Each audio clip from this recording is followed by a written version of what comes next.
Le déclic pour aller dans le domaine de la tech, en fait, à la base, j'étais chimiste. En fait, je me suis rendu compte que j'avais besoin de justement avoir un petit côté créatif dans ce que je faisais, mais je voulais quand même garder ce côté scientifique. Donc c'est ça, en fait, la créativité mélangée à la technologie, c'est vraiment ce qui me passionne. Depuis que je suis toute petite, j'ai toujours aimé la technologie. C'est quelque chose qui me passionne vraiment. J'ai toujours vu mon père travailler sur son coin de bureau en train de faire de l'électronique. Ça m'a tout le temps super intéressée. Par contre, j'ai tout le temps eu un côté de moi qui est très, très, très artistique, qui adore l'art, autant visuel que numérique. Et puis, j'avais toujours eu l'impression qu'on était même capable de mélanger les deux jusqu'à ce que je me rende compte qu'au final, c'est normal, puis il y en a partout, en fait, le mélange de la technologie et de l'art ensemble. Petite, je joue beaucoup aux jeux vidéo, je fais des montages vidéo, j'aime bien toucher à tout ce qui est technologique. Alors je me suis dit pourquoi pas aller dans ce domaine-là, et c'est ça qui m'a amené justement en intégration multimédia, et maintenant je sais déjà ce que je veux faire plus tard.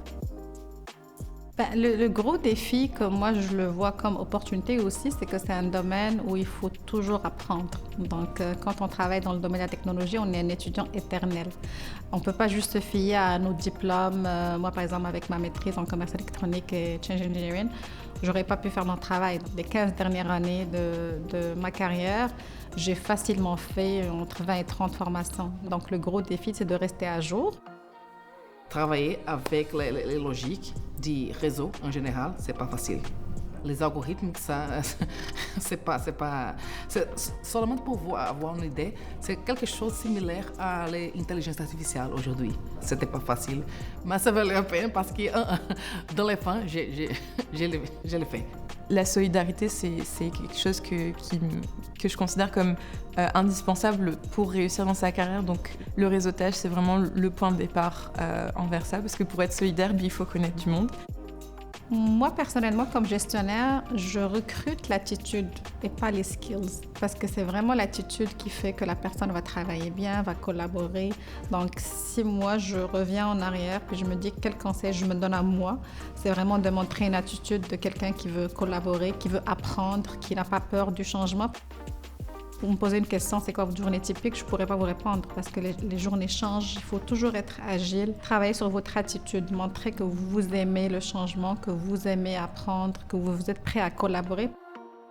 Dans mes programmes dans lesquels j'enseigne, il y a moins de 10% de filles. Pourtant, elles sont brillantes quand elles viennent dans le programme. C'est comme si elles ont la peur de l'inconnu. C'est vraiment des programmes où il y a plus de garçons, donc c'est pas très côtoyé par des femmes. On est beaucoup de profs femmes dans le milieu des technologies. Et on a cette patience-là de dire « allez-y, vous allez voir que vous allez bien réussir ». Et à la fin, moi je fais beaucoup de placements stage et en emploi. Les femmes que j'ai placées dans des milieux industriels réussissent très bien. On ressent tous le syndrome de l'imposteur. Un des conseils que je pourrais donner à des jeunes femmes qui aimeraient justement s'impliquer davantage dans le milieu, c'est de ne pas avoir peur, de foncer, de se donner. Il n'y a aucun rêve qui est trop ambitieux au final. C'est un super beau milieu, puis la communauté est vraiment présente pour te soutenir, peu importe. Tu vas tout le temps avoir quelqu'un derrière toi qui va être là pour t'aider.